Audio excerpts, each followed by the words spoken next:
You know, in factories all around the world, there's this quiet revolution happening.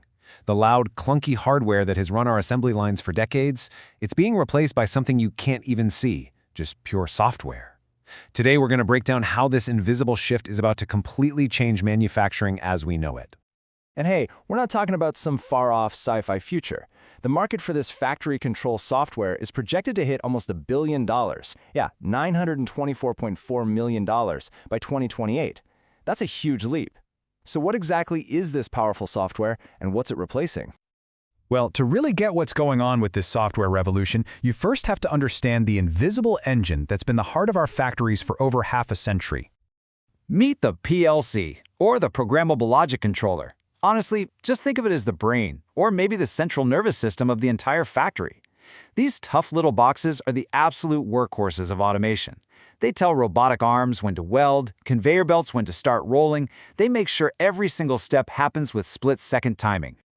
So for decades, the factory's brain, all that PLC software, has been locked inside its own little physical box. But now, that software is breaking free, and it is leading to a total reimagining of the factory floor. Probably the best way to wrap your head around this is to think about video games. It's like the shift from an old-school game cartridge where the game is physically stuck to that one piece of plastic to a cloud streaming service, right? Where you can play the exact same game on your phone, your TV, your computer. It's all about that flexibility. Now what this really is, it's a huge convergence of two completely different worlds. You've got the IT world, servers, software, data, colliding with the OT, or operational technology world, of giant physical machines. We're basically taking the power and flexibility of a modern data center and dropping it right onto the assembly line. To see what that really looks like, let's check out a real-world example. And you really can't find a better example of this in action than what's going on at Audi. They have a virtual revolution that's already happening. So try to picture an Audi factory floor, just sprawling with thousands of these hardware PLCs. Every single one of them is a potential point of failure. For a company like Audi, this wasn't just a minor headache, it was a massive bottleneck.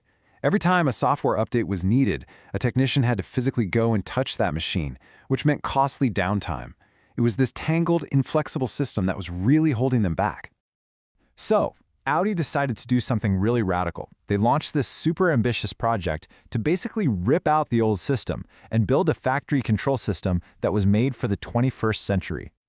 Okay, so instead of hundreds of individual PLC boxes scattered all over the place, they pulled all that control logic, all that brain power, onto just a few powerful servers in a local data center.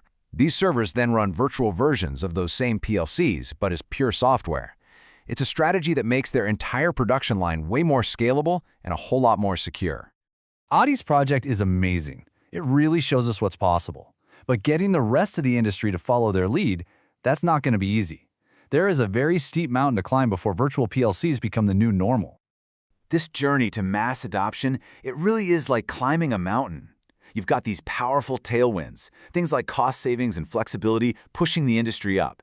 But at the same time, you've got some serious headwinds, everything from tough technical challenges to just plain old human resistance to change, making that climb really, really difficult. You know, it all boils down to one word: trust. Can these new virtual systems be just as safe, just as fast, and just as reliable as the physical hardware they're replacing? I mean, when you have a multi-ton robotic arm swinging around at high speed, you have to be absolutely certain that the software controlling it is perfect. There's literally zero room for error. And the reality is, the technology just isn't quite there yet across the board. This gives us a great snapshot of where virtual PLCs stand today, and it's pretty clear they're still in their early days. Really crucial features, like getting the highest levels of safety certification or something called hot redundancy, that's the ability to switch to a backup system with zero downtime. They're still under development for most of these systems. And listen, the challenges are not just technical. This is a huge cultural shift for the folks on the factory floor who have spent their entire careers working with physical hardware. It totally blurs the lines of responsibility.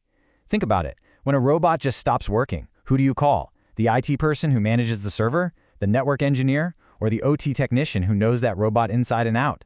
It gets complicated. So, with all these hurdles, what does the future of the factory actually look like? Well, the market forecast gives us a pretty clear picture. Yep, despite all those challenges, the market is set for some serious explosive growth. An 18% compound annual growth rate is massive, and it's all being driven by this relentless demand for manufacturers for more flexibility, for better operations, and yeah, for better cost efficiency.